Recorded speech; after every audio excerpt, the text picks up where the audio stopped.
ਜੀ ਸਾਰਿਆਂ ਨੂੰ ਪਿਆਰ ਤੇ ਸਤਿਕਾਰ ਭਰੀ ਸਤਿ ਸ਼੍ਰੀ ਅਕਾਲ। ਸੋ ਹੋਪਲੀ ਤੁਸੀਂ ਸਾਰੇ ਹੈ ਨਾ ਬਹੁਤ ਜ਼ਿਆਦਾ ਵਧੀਆ ਹੋਵੋਗੇ।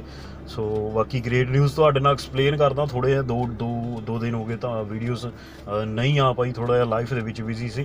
ਸੋ ਅੱਜ ਤੁਹਾਡੇ ਨਾਲ ਜਿੰਨੀਆਂ ਵੀ ਆ 2-3 ਦਿਨ ਦੀਆਂ ਅਪਡੇਟਸ ਆਪਾਂ ਤੁਹਾਡੇ ਨਾਲ ਐਕਸਪਲੇਨ ਕਰਦੇ ਹਾਂ। ਸੋ ਹੋਪਲੀ ਵੀਡੀਓ ਤੁਹਾਨੂੰ ਵਧੀਆ ਲੱਗੂ। ਸੋ ਜੇਕਰ ਕੋਈ ਨਵਾਂ ਦੇਖ ਰਿਹਾ ਚੈਨਲ ਜ਼ਰੂਰ ਸਬਸਕ੍ਰਾਈਬ ਕਰ ਲਿਓ। ਸੋ ਬਾਕੀ ਕਮੈਂਟਾਂ ਦੇ ਵਿੱਚ ਜ਼ਿਆਦਾ ਤੋਂ ਜ਼ਿਆਦਾ ਕਮੈਂਟ ਪਾ ਦਿਓ ਵੀ ਹੋਰ ਤੁਸੀਂ ਕਿੱਦਾਂ ਦੀਆਂ ਵੀਡੀਓਜ਼ ਦੇਖਣਾ ਚਾਹੁੰਦੇ ਹੋ, ਮੈਂ ਉੱਦਾਂ ਦੀਆਂ ਵੀਡੀਓਜ਼ ਵੀ ਤੁਹਾਡੇ ਲਈ ਬਣਾ ਦੂੰਗਾ। ਸੋ ਜ਼ਿਆਦਾਤਰ ਜ਼ਿਆਦਾ ਕਮੈਂਟਸ ਆਉਣਗੇ ਹੈ ਨਾ। ਅਤੇ ਗੱਲ ਕਰਦੇ ਚਲੋ ਮੇਨ ਜਿਹੜੀਆਂ ਅਪਡੇਟਸ ਆ, ਸੋ ਇੰਸਟਾਗ੍ਰਾਮ 'ਤੇ ਵੀ ਫੋਲੋ ਕਰ ਸਕਦੇ ਹੋ। ਪਹਿਲੀ ਜਿਹੜੀ ਅਪਡੇਟ ਆ ਆਪਾਂ ਅੱਜ ਹੁਣ ਜਿਹੜੀਆਂ ਅਪਡੇਟਸ ਚੱਲ ਰਹੀਆਂ ਨੇ ਜ਼ਿਆਦਾਤਰ ਜਿਹੜੀਆਂ ਇਲੈਕਸ਼ਨ ਦੇ ਅਕੋਰਡਿੰਗ ਚੱਲ ਰਹੀਆਂ ਨੇ ਜਾਂ ਇੱਦਾਂ ਦੀਆਂ ਸਾਰੀਆਂ ਨਿਊਜ਼ ਆ ਹੈ ਨਾ, ਕਿਉਂਕਿ ਇਮੀਗ੍ਰੇਸ਼ਨ ਵੀ ਕਿਤੇ ਨਾ ਕਿਤੇ ਇਲੈਕਸ਼ਨ ਦੇ ਵਿੱਚ ਮੁੱਦਾ, ਸਾਰੀਆਂ ਤੁਹਾਡੇ ਨਾਲ ਆਪਾਂ ਸ਼ੇਅਰ ਕਰਦੇ ਹਾਂ। ਸੋ ਕਾਫੀ ਆ US ਮੈਕਸੀਕੋ ਬਾਰਡਰ 'ਤੇ ਵੀ ਨਿਊਜ਼ ਆ। ਸੋ ਹੋਰ ਜਿੰਨੀਆਂ ਵੀ ਤੁਹਾਡੇ ਨਾਲ ਆਪਾਂ ਥੋੜ੍ਹੀ ਜਿਹੀ ਵੀਡੀਓ ਲੌਂਗ ਹੋਊਗੀ, ਸਾਰੀਆਂ ਐਕਸਪਲੇਨ ਕਰਾਂਗੇ। ਸਭ ਤੋਂ ਜਿਹੜੀ ਫਸਟ ਨਿਊਜ਼ ਆ ਆਪਾਂ ਤੁਹਾਡੇ ਨਾਲ ਸ਼ੇਅਰ ਕਰਦੇ ਹਾਂ ਉਹ ਹੈਗੀ ਹੈ ਜੀ ਜਿਹੜੇ ਪ੍ਰੈਜ਼ੀਡੈਂਟ ਟਰੰਪ ਆ, ਜਿੱਦਾਂ ਤੁਹਾਨੂੰ ਪਤਾ ਵੀ ਇਹਨਾਂ ਨੇ ਹੁਣ ਆਪਣੀਆਂ ਰੈਲੀਆਂ ਜਿਹੜੀਆਂ ਸਟਾਰਟ ਕਰਤੀਆਂ, ਕਿਉਂਕਿ ਇਲੈਕਸ਼ਨ ਦੇ 2 ਵੀਕਸ ਜਿਹੜੇ ਲੈਫਟ ਰਹਿ ਗਏ। ਹੁਣ ਬਹੁਤ ਸਾਰੇ ਲੋਕ ਵੋਟ ਕਰ ਵੀ ਚੁੱਕੇ ਆ, ਠੀਕ ਆ। ਸੋ ਅਲੱਗ-ਅਲੱਗ ਸਟੇਟ ਦੇ ਹਿਸਾਬ ਨਾਲ ਬਹੁਤ ਸਾਰੇ ਲੋਕਾਂ ਨੇ ਵੋਟਿੰਗ ਕਰ ਵੀ ਦਿੱਤੀ ਆ। ਸੋ ਹੁਣ ਇਸ ਵਾਰ ਜਿਹੜਾ ਇੱਕ ਚੀਜ਼ ਹੋਰ ਦੇਖੀ ਜਾ ਰਹੀ ਹੈ, ਕਹਿੰਦੇ ਵੀ ਵੋਟਿੰਗ ਬਹੁਤ ਜ਼ਿਆਦਾ ਹੋ ਰਹੀ ਆ। ਮਤਲਬ ਲੋਕ ਆਪ ਮਤਲਬ ਜਿੱਦਾਂ ਅਮਰੀਕਾ ਨਾ, ਇਹਦੇ ਵਿੱਚ ਕੋਈ ਜ਼ਿਆਦਾ ਇੰਟਰਸਟ ਨਹੀਂ ਹੁੰਦਾ ਲੋਕਾਂ ਦਾ ਵੋਟ ਕਰਨ ਦੇ ਲਈ ਹੈ ਨਾ, ਕਿਉਂਕਿ ਵੋਟ ਕਰੋ ਜਾਂ ਨਾ ਕਰੋ ਇੰਨੇ ਜ਼ਿਆਦਾ ਲੋਕ ਇੰਟਰਸਟ ਨਹੀਂ ਰੱਖਦੇ। ਬਟ ਇਸ ਵਾਰ ਕਹਿੰਦੇ ਵੀ ਜਿਹੜੀ ਹੁਣ ਤੱਕ ਵੋਟਿੰਗ ਹੋਈ ਆ ਸਾਰੀ ਦੇਖੀ ਜਾ ਰਹੀ ਆ ਵੀ ਅਮਰੀਕਾ ਵਿੱਚ ਲੋਕ ਕਾਫੀ ਜ਼ਿਆਦਾ ਅਟਰੈਕਟਿਵ ਨੇ ਹੈ ਨਾ ਵੋਟ ਦੇ ਲਈ। ਸੋ ਜਦੋਂ ਇੱਦਾਂ ਦੀਆਂ ਕੋਈ ਅਟਰੈਕਟ ਹੁੰਦਾ ਬੰਦਾ ਵੋਟਿੰਗ ਦੇ ਲਈ ਹੈ ਨਾ, ਬਹੁਤ ਵਧੀਆ ਚੀਜ਼ ਆ। ਸਾਰਿਆਂ ਨੂੰ ਵੋਟ ਕਰਨੀ ਵੀ ਚਾਹੀਦੀ ਹੈ, ਤੁਹਾਡਾ ਹੱਕ ਆ ਹੈ ਨਾ। ਸੋ ਤੁਹਾਡਾ ਆਉਣ ਵਾਲੇ ਬੱਚਿਆਂ ਦਾ ਫਿਊਚਰ ਆ ਜਾਂ ਆਉਣ ਵਾਲੀਆਂ ਤੁਹਾਡੀਆਂ ਜਨਰੇਸ਼ਨਸ ਨੇ। ਸੋ ਇਹ ਸਾਰਾ ਪੋਲੀਟੀਕਲ ਸਿਸਟਮ 'ਤੇ ਡਿਪੈਂਡ ਹੁੰਦਾ। ਜਿਹੜੀ ਕੰਟਰੀ ਦਾ ਪੋਲੀਟੀਕਲ ਸਿਸਟਮ ਸਟਰੋਂਗ ਆ ਜਾਂ ਹੋਨੈਸਟ ਆ, ਤਾਂ ਉਹ ਕੰਟਰੀ ਹਮੇਸ਼ਾ ਜਿਹੜੀ ਅੱਗੇ ਵੱਧਦੀ ਆ ਰਹੀ। ਕਿਉਂਕਿ ਹੁਣ ਤੱਕ ਤੁਸੀਂ ਅਮਰੀਕਾ ਦੇਖਿਆ ਵੀ ਅੱਜ ਦੇ ਟਾਈਮ ਤੱਕ ਅਮਰੀਕਾ ਬਿਲਕੁਲ ਸਭ ਤੋਂ ਫਾਸਟ ਰਿਹਾ, ਵਰਲਡ ਦੇ ਸਭ ਤੋਂ ਟੌਪ ਚੱਲਦਾ ਰਿਹਾ, ਕਿਉਂਕਿ ਜਿਹੜੀਆਂ ਇੱਥੇ ਦੀਆਂ ਗੌਰਮੈਂਟਸ ਨੇ ਕਿਤੇ ਨਾ ਕਿਤੇ ਲੋਕਾਂ ਦੇ ਲਈ ਵਧੀਆ ਚੀਜ਼ਾਂ ਕਰਦੀਆਂ ਨੇ।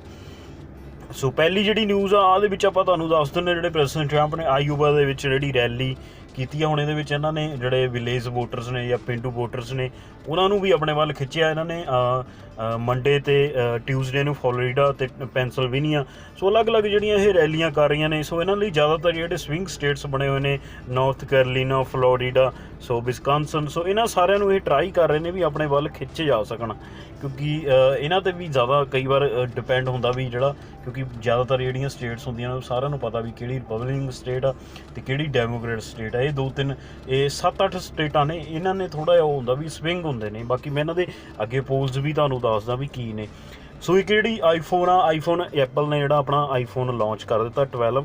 ਸੋ ਇਹਨਾਂ ਨੇ 3 ਮਾਡਲ ਲਾਂਚ ਕੀਤੇ। ਆਈਫੋਨ ਮਿਨੀ ਆ ਇੱਕ, ਸੋ ਉਹ ਤੋਂ ਬਿਨਾਂ ਆਈਫੋਨ 12 ਪ੍ਰੋ ਆ, ਆਈਫੋਨ 12 ਪ੍ਰੋ ਮੈਕਰਾ। ਸੋ ਇਹ ਜਿਹੜੇ ਤਕਰੀਬਨ $700 ਤੋਂ ਲੈ ਕੇ $1100 ਦੇ ਨੀਅਰ ਅਬਾਊਟ ਇਹਨਾਂ ਦਾ ਸਾਰਿਆਂ ਦਾ ਪ੍ਰਾਈਸ ਆ। ਸੋ ਐਪਲ ਹਰ ਵਾਰ ਜਿਹੜੀ ਆਪਣੀ ਸੀਰੀਜ਼ ਲਾਂਚ ਕਰਦਾ, ਇਹਨਾਂ ਨੇ ਦੱਸਿਆ ਸੀਗਾ 13 ਅਕਤੂਬਰ ਨੂੰ ਲਾਂਚ ਕਰਨੀ ਹੈ। ਅਤੇ ਇਹ ਜਿਹੜੀ ਇਹਨਾਂ ਨੇ ਔਨਲਾਈਨ ਕੀਤੀ ਆ ਸਾਰੀ। ਅਤੇ ਜੇ ਕਿਸੇ ਨੇ ਐਪਲ ਦਾ ਆਈਫੋਨ 12 ਲੈਣਾ, ਸੋ ਬਹੁਤ ਸਾਰੇ ਲੋਕ ਇਹਨੂੰ ਵੀ ਲਾਈਕ ਕਰਦੇ ਆ, ਤਾਂ ਲੈ ਸਕਦਾ ਮਤਲਬ ਹੁਣ। ਸੋ ਇਹਦੇ ਵਿੱਚ ਇੱਕ ਹੋਰ ਚੀਜ਼ ਹੈ, ਇਹਦੇ ਵਿੱਚ ਜਿਹੜੇ ਏਅਰਪੋਰਟ ਜਾਂ ਫਿਰ ਜਿਹੜਾ ਪਾਵਰ ਅਡੈਪਟਰ ਹੁੰਦਾ, ਮਤਲਬ ਜਿਹੜਾ ਚਾਰਜਰ ਹੁੰਦਾ, ਉਹ ਨਹੀਂ ਹੋਊਗਾ। ਸਿਰਫ ਇਕੱਲੀ ਕੇਬਲ ਹੋਊਗੀ, ਜਿਹੜੀ ਡਾਟਾ ਕੇਬਲ ਹੁੰਦੀ ਹੈ ਚਾਰਜਰ ਵਾਲੀ।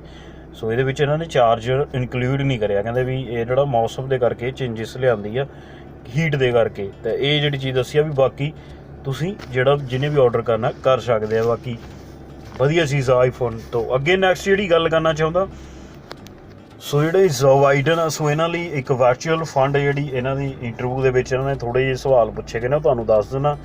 ਇਹਨਾਂ ਨੇ ਜਿਹੜੀ ਚੀਜ਼ ਦੱਸੀ ਆ ਵੀ ਜਿਹੜਾ ਬਾਰਡਰ ਦੇ ਉੱਤੇ ਵੀ ਕਹਿੰਦਾ ਵੀ ਨਜਿੱਠਣ ਦੀ ਜ਼ਰੂਰਤ ਆ। ਜਿਹੜੀ ਬਾਰਡਰ 'ਤੇ ਪ੍ਰੋਬਲਮ ਆ, ਇਹਨੂੰ ਵੀ ਸਹੀ ਢੰਗ ਨਾਲ ਨਜਿੱਠਣਾ ਚਾਹੀਦਾ ਵਾ। ਸੋ ਜਿਹੜੇ ਜੋ ਬਾਈਡਨ ਕਹਿ ਰਹੇ ਨੇ, ਸੋ ਇਮੀਗ੍ਰੇਸ਼ਨ ਦੇ ਨਾਤੇ ਇਹਨਾਂ ਨੇ ਕੁਝ ਕਹਿੰਦਾ ਵੀ ਇਮੀਗ੍ਰੇਸ਼ਨ ਕਿਤੇ ਨਾ ਕਿਤੇ ਸੰਕਟ ਆ, ਵੀ ਇਹਦੇ ਲਈ ਪ੍ਰੋਬਲਮ ਆ ਜਿਹੜੀ, ਇਹਦਾ ਕੋਈ ਨਾ ਕੋਈ ਸੋਲਿਊਸ਼ਨ ਕੱਢਣਾ ਚਾਹੀਦਾ। ਸੋ ਜਿੱਦਾਂ ਇਹਨਾਂ ਨੇ ਇਹ ਚੀਜ਼ ਵੀ ਦੱਸੀ, ਜਿਹੜੇ 11 ਮਿਲੀਅਨ ਲੋਕਾਂ ਨੂੰ ਨਾਗਰਿਕਤਾ ਜਾਂ ਸਿਟੀਜ਼ਨਸ਼ਿਪ ਵੀ ਦਿੱਤੀ ਜਾਊਗੀ ਇਮੀਗ੍ਰੇਸ਼ਨ ਦੇ ਵਿੱਚ ਵੀ। ਕਹਿੰਦਾ ਮੈਂ ਸੈਨੇਟ ਦੇ ਵਿੱਚ ਹੈ ਨਾ ਬਿੱਲ ਲਿਆਉਂਗਾ। ਸੋ ਬਿੱਲ ਲਿਆਉਣ ਤੋਂ ਬਾਅਦ ਉਹ ਬਿੱਲ ਇੰਪਰੂਵ ਹੁੰਦਾ ਸਦਨ ਦੇ ਵਿੱਚ, ਹਾਊਸ ਦੇ ਵਿੱਚ, ਉਹ ਤੋਂ ਬਾਅਦ ਸੈਨੇਟ ਦੇ ਵਿੱਚ ਇਮੀਗ੍ਰੇਸ਼ਨ ਬਿੱਲ ਲਿਆਉਂਗਾ। ਕਹਿੰਦਾ ਜੇਕਰ ਜੋ ਬਾਈਡਨ ਲੀਡ ਕਰਦੇ ਆ ਜਾਂ ਵਿਨ ਹੁੰਦੇ ਆ, ਸੋ ਕਹਿੰਦੇ ਵੀ ਅਸੀਂ ਇਮੀਗ੍ਰੇਸ਼ਨ ਸੁਧਾਰ ਬਿੱਲ ਜਿਹੜਾ ਲਿਆਵਾਂਗੇ। ਪਹਿਲਾਂ ਤਾਂ ਥੱਲੇ ਹਾਊਸ ਦੇ ਵਿੱਚ ਲਿਆਇਆ ਜਾਊਗਾ, ਫਿਰ ਇਹ ਸੈਨੇਟ ਦੇ ਵਿੱਚ। ਜੇ ਹੁਣ ਇਹਨਾਂ ਦਾ ਸਹਿਮਤੀ ਹਾਊਸ ਤੇ ਸੈਨੇਟ ਦੇ ਵਿੱਚ, ਇਹ ਦੋਨਾਂ ਦੇ ਵਿੱਚ ਇਹਨਾਂ ਦਾ ਬਹੁਮਤ ਆ ਜਾਂਦਾ ਤਾਂ ਇਹ ਬਿੱਲ ਜਿਹੜਾ ਪਾਸ ਹੋ ਜਾਂਦਾ ਈਜ਼ੀਲੀ। ਸੋ ਹੁਣ ਡਿਪੈਂਡ ਕਰਦਾ ਵੀ ਕੌਣ ਜਿਹੜਾ ਜਿੱਤਦਾ ਵਾ, ਜਿਹੜੀ ਆਉਣ ਵਾਲੀ ਅਮਰੀਕਾ ਦੀ ਇਮੀਗ੍ਰੇਸ਼ਨ ਆ ਖਾਸ ਕਰ। ਸੋ ਬਹੁਤ ਸਾਰੇ ਇਮੀਗ੍ਰੇਸ਼ਨ ਤੋਂ ਲੋਕ ਜੁੜੇ ਹੋਏ ਨੇ ਅਤੇ ਸਾਰਿਆਂ ਨੂੰ ਵੇਟ ਆ, ਹੈ ਨਾ। ਸੋ ਹੁਣ ਤਾਂ ਥੋੜ੍ਹਾ ਟਾਈਮ ਹੀ ਰਹਿ ਗਿਆ, ਤਕਰੀਬਨ 2 ਵੀਕਸ ਲੈਫਟ ਨੇ। ਉਹ ਤੋਂ ਬਾਅਦ ਅੱਗੇ ਤਾਂ ਰਿਜ਼ਲਟ ਇਹ ਨਾਈਟ ਤੋਂ ਥੋੜ੍ਹੇ ਡਿਕਲੇਅਰ ਕਰ ਦਿੰਦੇ, ਬਟ ਇਸ ਵਾਰ ਜਿਹੜਾ ਰਿਜ਼ਲਟਸ ਦਾ ਕੋਈ ਟਾਈਮ ਜਿਹੜਾ ਕਲੀਅਰ ਨਹੀਂ ਹੈਗਾ।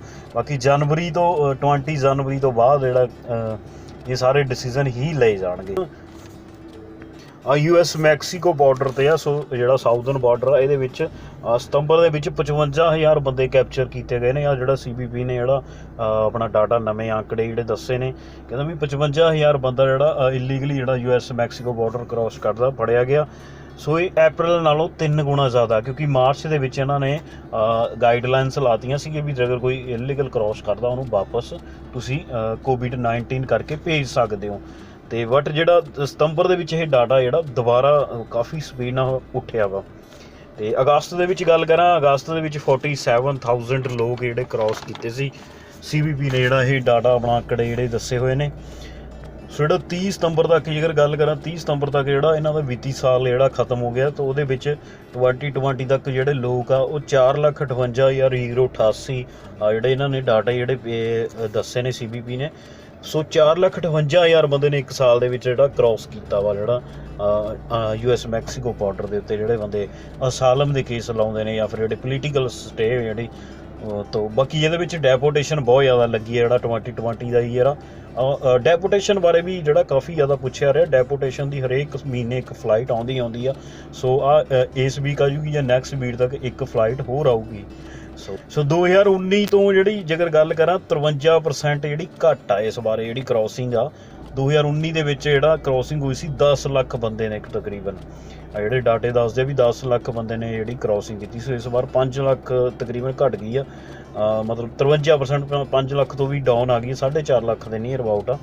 ਕਿਉਂਕਿ ਜਿਹੜੀ ਪ੍ਰੈਜ਼ੀਡੈਂਟ ਟਰੰਪ ਆ ਇਹਨਾਂ ਨੇ ਕਾਫੀ ਜ਼ਿਆਦਾ ਹੈ ਨਾ ਮੈਕਸੀਕੋ ਬਾਰਡਰ 'ਤੇ ਵੀ ਸਖਤਾਈ ਕੀਤੀ ਆ। ਬਾਕੀ ਆ ਜਿਹੜੇ ਜ਼ਿਆਦਾਤਰ ਜਿਹੜੀ ਲੋਕ ਇਹਦੇ ਵਿੱਚ ਕ੍ਰੋਸਿੰਗ ਹੁੰਦੀ ਆ ਗਰਮੀ ਦੇ ਵਿੱਚ ਹੁੰਦੀ ਆ। ਸੋ ਗਰਮੀ ਦੇ ਵਿੱਚ ਕੋਵਿਡ ਕਰਕੇ ਇਸ ਵਾਰ ਜਿਹੜਾ ਸਾਰੀਆਂ ਕੰਟਰੀਆਂ ਦੇ ਹੈ ਨਾ ਜਿਹੜੀਆਂ ਫਲਾਈਟਸ ਅਪ ਡਾਊਨ ਉਹ ਬੰਦ ਹੋ ਗਈਆਂ, ਤਾਂ ਕਰਕੇ ਇਹ ਚੀਜ਼ ਕਿਤੇ ਨਾ ਕਿਤੇ ਪ੍ਰਭਾਵ ਪਈ ਹੈ। ਜ਼ਿਆਦਾਤਰ ਲੋਕ ਵੈਸੇ ਮੈਕਸੀਕੋ ਦੇ ਜਿਹੜੇ ਹੁਣ ਕ੍ਰੋਸ ਕਰ ਰਹੇ ਨੇ, ਮੈਕਸੀਕੋ ਦੇ ਕ੍ਰੋਸ ਕੀਤੇ ਜਿਹੜੇ ਦੱਸੇ ਆ ਰਹੇ ਵੀ ਇਹ ਮੈਕਸੀਕੋ ਦੇ ਲੋਕ ਜ਼ਿਆਦਾ ਕ੍ਰੋਸ ਕਰ ਰਹੇ ਨੇ। ਸੋ ਇਹ ਤੋਂ ਬਿਨਾਂ ਇਹਨਾਂ ਨੇ ਜਿਹੜੇ ਅਲੱਗ-ਅਲੱਗ ਤਰੀਕੇ ਨਾਲ ਲੋਕਾਂ ਨੇ ਜਦੋਂ ਕਾਫੀ ਸਖਤਾਈ ਹੋਣ ਕਰਕੇ ਡਿਟੈਂਸ਼ਨ ਸੈਂਟਰਾਂ ਵਿੱਚ ਡੈਪੋਟੇਸ਼ਨ ਲੱਗਣ ਕਰਕੇ ਲੋਕਾਂ ਨੇ ਜਿਹੜੇ ਵਾਹਨਾਂ ਰਾਹੀਂ ਟਰਾਈ ਬਹੁਤ ਕੀਤਾ, ਜਿੱਦਾਂ ਟਰੈਕਟਰ ਟ੍ਰੇਲਰ ਰਾਹੀਂ ਟਰਾਈ ਕੀਤਾ। ਸੋ ਸੇਫਲੀ ਜਿਹਨੂੰ ਕਹਿੰਦੇ ਆ, ਤਾਂ ਉਹ ਬਹੁਤ ਸਾਰੇ ਇੱਦਾਂ ਵੀ ਫੜੇ ਗਏ ਨੇ। ਅਤੇ ਉਹ ਤੋਂ ਬਿਨਾਂ ਕਹਿੰਦੇ ਵੀ ਜਿਹੜਾ ਕਿਸ਼ਤੀਆਂ ਰਾਹੀਂ ਆਉਂਦੇ ਆ, ਸੋ ਕਿਸ਼ਤੀਆਂ ਰਾਹੀਂ ਵੀ ਕਾਫੀ ਜ਼ਿਆਦਾ ਲੋਕ ਆਏ ਨੇ।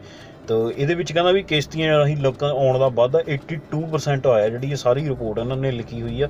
ਅਤੇ ਟਰੈਕਟਰ ਟ੍ਰੇਲਰਾਂ ਦੇ ਵਿੱਚ ਵੀ ਜਾਂ ਟਰੱਕ ਟ੍ਰੇਲਰ ਇਹਨਾਂ ਦੇ ਵਿੱਚ ਵੀ ਵਾਧਾ ਹੋਇਆ, ਕਹਿੰਦਾ ਵੀ ਜਿਹੜਾ ਪਿਛਲੇ ਸਾਲਾਂ ਨਾਲੋਂ। ਕਿਉਂਕਿ ਜਿਹੜੀ ਜਿਹੜਾ ਪ੍ਰੈਜ਼ੀਡੈਂਟ ਟਰੰਪ ਇਹ ਜਿਹੜੇ ਇਲੀਗਲ ਇਮੀਗ੍ਰੇਸ਼ਨ ਨਹੀਂ ਬਿਲਕੁਲ ਵੀ ਮੰਗਦੇ ਹੈਗੇ। ਸੋ ਕੋਈ ਵੀ ਕੰਟਰੀ ਲਾਈਕ ਨਹੀਂ ਕਰਦੀ ਹੈਗੀ। ਸੋ ਕਿਸੇ ਵੀ ਕੰਟਰੀ ਤੁਸੀਂ ਆਉਣਾ ਚਾਹੁੰਦੇ ਹੋ ਲੀਗਲੀ ਆਓ, ਵੀਜ਼ਾ ਲੈ ਕੇ ਆਓ। ਸੋ ਪ੍ਰੋਪਰ ਨਹੀਂ ਵੀਜ਼ਾ ਮਿਲਦਾ ਤਾਂ ਉਹ ਗੱਲ ਅਲੱਗ ਆ, ਹੈ ਨਾ, ਪਰ ਤੁਸੀਂ ਟਰਾਈ ਕਰੋ ਵੀ ਵੀਜ਼ਾ ਮਿਲੇ, ਹੈ ਨਾ। ਇਲੀਗਲ ਕਦੇ ਵੀ ਟਰਾਈ ਨਹੀਂ ਕਰ ਚਾਹੁੰਦਾ। ਹੁਣ ਪਰ ਫਲਾਈਟਾਂ ਉਹ ਵਾਪਸ ਭੇਜੀ ਜਾਂਦੇ ਆ, ਤੁਹਾਡੇ ਪੈਸੇ ਖਰਾਬ ਹੋਈ ਜਾਂਦੇ, ਪੈਸੇ ਏਜੰਟ ਆਪਣੇ ਪੈਸੇ ਬਣਾਈ ਜਾਂਦੇ ਆ। ਇਟਸ ਤੁਹਾਡੇ ਸਮਝਣ ਦੀ ਗੱਲ ਆ, ਹੈ ਨਾ। ਮੈਂ ਤੁਹਾਨੂੰ ਤਕਰੀਬਨ 2 ਸਾਲ ਪਹਿਲਾਂ 1.5 ਸਾਲ ਪਹਿਲਾਂ ਦੱਸਦਾ ਸੀ ਵੀ ਪਲੀਜ਼ ਨੈਕਸਟ ਈਅਰ ਜਿਹੜਾ ਕੋਈ ਵੀ ਇੱਦਾਂ ਦੀ ਟਰਾਈ ਨਾ ਕਰੋ, ਕਿਉਂਕਿ ਇਲੈਕਸ਼ਨ ਦਾ ਟਾਈਮ ਆ।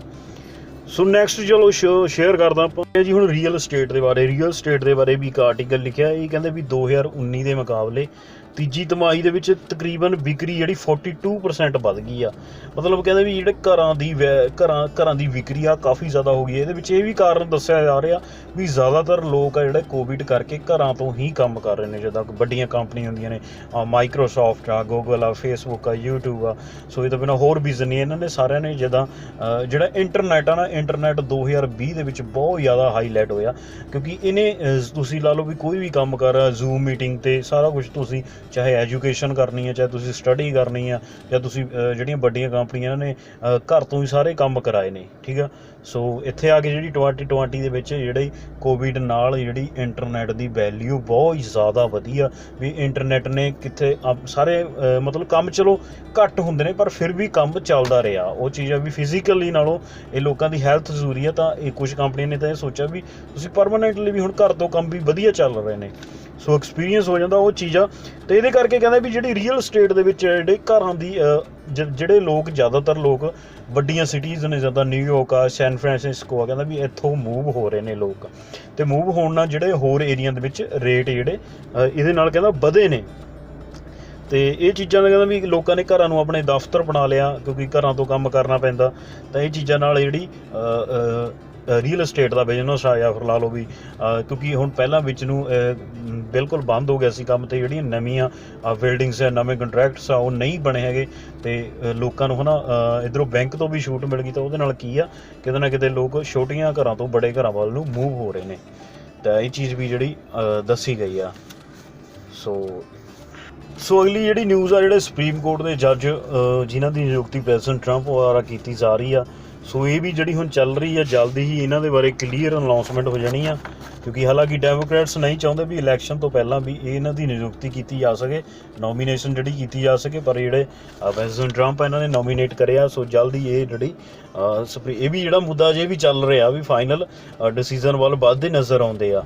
ਅਤੇ ਇਹ ਜਿਹੜਾ ਇਲੈਕਸ਼ਨ ਦਾ ਥੋੜ੍ਹਾ ਟਾਈਮ ਆ, ਤਕਰੀਬਨ 15 ਦਿਨ ਆ, ਫਿਰ ਵੀ ਦੇਖੋ ਤੁਸੀਂ ਵੀ ਇਹ ਟਰਾਈ ਕਰ ਰਹੇ ਨੇ ਵੀ ਜਲਦੀ ਤੋਂ ਜਲਦੀ ਜਿਹੜਾ ਸੁਪਰੀਮ ਕੋਰਟ ਦੇ ਵਿੱਚ ਆਪਣਾ ਜੱਜ ਹੈ ਜਿਹੜਾ ਉਹ ਨਿਯੁਕਤ ਕਰ ਲਿਆ ਜਾਵੇ। ਕਿਉਂਕਿ ਹੁਣ ਇਹ ਤੋਂ ਪਤਾ ਜਿਹੜਾ ਮੇਲ ਇਨ ਬੈਲਟ ਦੇ ਵਿੱਚ ਬਹੁਤ ਸਾਰੀਆਂ ਚੀਜ਼ਾਂ ਪ੍ਰੈਜ਼ੀਡੈਂਟ ਟਰੰਪ ਨੇ ਕਹੀਆਂ ਵੀ ਇਹ ਸਹੀ ਨਹੀਂ ਹੈਗਾ ਸਿਸਟਮ, ਮੇ ਵੀ ਇੱਕ ਜਿਹੜੇ ਕੇਸ ਆ ਉਹ ਕੋਰਟ ਦੇ ਵਿੱਚ ਵੀ ਜਾ ਸਕਦਾ ਕੱਲ੍ਹ ਨੂੰ ਇਲੈਕਸ਼ਨ ਦਾ।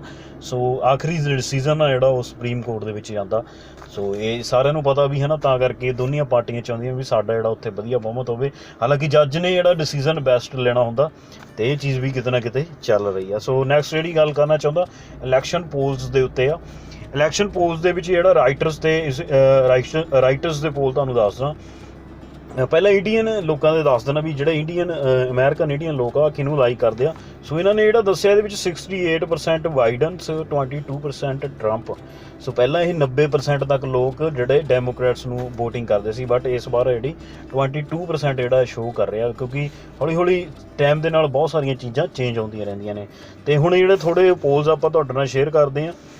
ਪਿਛਲੇ ਜਿਹੜਾ ਵੀਕ ਆਏ ਸੀਗੇ CNN ਦੇ ਇਸ ਜਿਹੜਾ ਇਹ ਮਹੀਨੇ ਦੇ ਸਟਾਰਟਿੰਗ ਦੇ ਵਿੱਚ ਉਹ ਸੀਗੇ 57 ਦੇ 48%। ਬਟ ਹੁਣ ਜਿਹੜੇ ਨਵੇਂ ਪੋਲਸ ਜਿਹੜੇ ਗਾਰਡੀਅਨ ਜਿਹੜਾ ਨਿਊਜ਼ਪੇਪਰ ਆ, ਇਹਨਾਂ ਨੇ ਜਿਹੜੇ ਦਿੱਤੇ ਉਹ ਹੈਗੇ ਨੇ 57 ਇਹਨਾਂ ਨੇ ਦਿੱਤੇ ਨੇ ਵੀ ਜਿਹੜੇ ਬਾਈਡਨ, ਅਤੇ 40% Trump. So how it is possible ਯਾਰ, ਕਾਫੀ ਜ਼ਿਆਦਾ ਡਿਫਰੈਂਟ ਦੱਸਿਆ ਇਹਨਾਂ ਨੇ। ਅਤੇ 17 ਅੰਕ ਦਾ ਫਰਕ ਪੈਂਦਾ ਇਹਦੇ ਨਾਲ। ਪਹਿਲਾਂ ਤਕਰੀਬਨ 16 ਅੰਕ ਦਾ ਸੀ, ਹੁਣ 17 ਦਾ ਇਹ ਜਿਹੜੇ ਗਾਰਡੀਅਨ ਨਿਊਜ਼ ਆ ਦਿਖਾ ਰਹੇ ਨੇ। ਬਾਕੀ ਇਹ ਤਾਂ ਹੁਣ ਤਾਂ ਤਕਰੀਬਨ 15 ਕੁ ਦਿਨ ਦਾ ਟਾਈਮ ਰਹਿ ਗਿਆ। ਬਹੁਤ ਸਾਰੇ ਜਿੱਦਾਂ ਪ੍ਰੈਜ਼ੀਡੈਂਟ ਟਰੰਪ ਜੇਕਰ ਪੋਲਸ ਦੀ ਗੱਲ ਕਰਾਂ, ਉਹ ਕਹਿੰਦੇ ਰਹਿੰਦੇ ਆ ਫੇਕ ਪੋਲਸ ਨੇ, ਹੈ ਨਾ, ਫੇਕ ਆ ਜਿਹੜਾ ਮੀਡੀਆ ਫੇਕ ਆ। ਤਾਂ ਹੁਣ ਫਿਊਚਰ ਹੀ ਦੱਸੂਗਾ ਵੀ ਫੇਕ ਸੀਗਾ ਜਾਂ ਕੀ ਸੀਗਾ, ਤੁਹਾਡੇ ਸਾਹਮਣੇ ਹੀ ਆ ਜਾਣਾ, ਹੈ ਨਾ। ਜੇ ਫੇਕ ਹੋਇਆ ਤਾਂ ਫੇਕ ਸਾਹਮਣੇ ਆ ਜਾਣਾ, ਜੇ ਸੱਚ ਆ ਤਾਂ ਸੱਚ ਸਾਹਮਣੇ ਆ ਜਾਣਾ। ਸੋ ਨੈਕਸਟ ਜਿਹੜੇ ਇਹਦੇ ਵਿੱਚ ਜਿਹੜੇ ਹੁਣ ਕੁਝ ਸਟੇਟਸ ਹਾਈਲਾਈਟ ਚੱਲ ਰਹੇ ਨੇ, ਇਹਨਾਂ ਨੇ ਜਿਹੜੇ ਪੋਲ ਦੱਸਿਆ ਫਲੋਰੀਡਾ ਦੇ ਵਿੱਚ ਇਹਨਾਂ ਨੇ 7 ਅਕਤੂਬਰ ਤੋਂ 14 ਤੱਕ ਜਿਹੜੇ ਕਰੇ ਆ, ਉਹਦੇ ਵਿੱਚ ਬਾਈਡਨ 49 ਆ ਅਤੇ ਟਰੰਪ 47 ਆ। ਮਤਲਬ ਇੱਥੇ ਮੁਕਾਬਲਾ ਫੁੱਲ ਆ ਇਹਨਾਂ ਦਾ। ਫਲੋਰੀਡਾ ਦੇ ਵਿੱਚ ਬਾਈਡਨ 49 ਆ, ਸੋ ਟਰੰਪ 47 ਆ। ਅਤੇ ਕਾਫੀ ਜ਼ਿਆਦਾ, ਅਤੇ ਬਹੁਤ ਸਾਰੇ ਲੋਕ ਵੋਟਿੰਗ ਕਰ ਵੀ ਚੁੱਕੇ ਨੇ, ਹੈ ਨਾ। ਅਤੇ ਇਹ ਤੋਂ ਬਿਨਾਂ ਜੇਕਰ ਗੱਲ ਕਰਾਂ ਅੱਗੇ ਐਰੀਜ਼ੋਨਾ ਦੀ, ਸੋ ਐਰੀਜ਼ੋਨਾ ਸਟੇਟ ਆ, ਇਹ ਵੀ ਬਾਰਡਰ ਦਾ ਨਾਲ ਲੱਗਦਾ ਸਟੇਟ ਆ। ਇਹਦੇ ਵਿੱਚ ਬਾਈਡਨ 50% ਦਿਖਾ ਰਹੇ ਨੇ ਇਹ, ਅਤੇ ਟਰੰਪ ਜਿਹੜਾ 46%। ਇਹ ਮਤਲਬ 7 ਤੋਂ 13 ਅਕਤੂਬਰ ਦੇ ਵਿੱਚ ਇਹਨਾਂ ਨੇ ਸਰਵੇ ਕੀਤੇ ਨੇ। ਅਤੇ ਇਹ ਛੋਟੇ ਸਰਵੇ ਕਰਦੇ ਹੁੰਦੇ ਨੇ, ਅਤੇ ਮੈਂ ਤੁਹਾਡੇ ਨਾਲ ਸ਼ੇਅਰ ਕਰ ਦਿੰਦਾ। ਮਿਸ਼ੀਗਨ ਦੇ ਵਿੱਚ ਜਿਹੜਾ 7 ਤੋਂ 13 ਅਕਤੂਬਰ ਇਹਦੇ ਵਿੱਚ ਬਾਈਡਨ 51% ਦਿਖਾ ਰਹੇ ਨੇ, ਸੋ ਟਰੰਪ 43%। ਇਹਦੇ ਵਿੱਚ ਥੋੜ੍ਹਾ ਜਿਹਾ ਡਿਫਰੈਂਸ ਹੈਗਾ।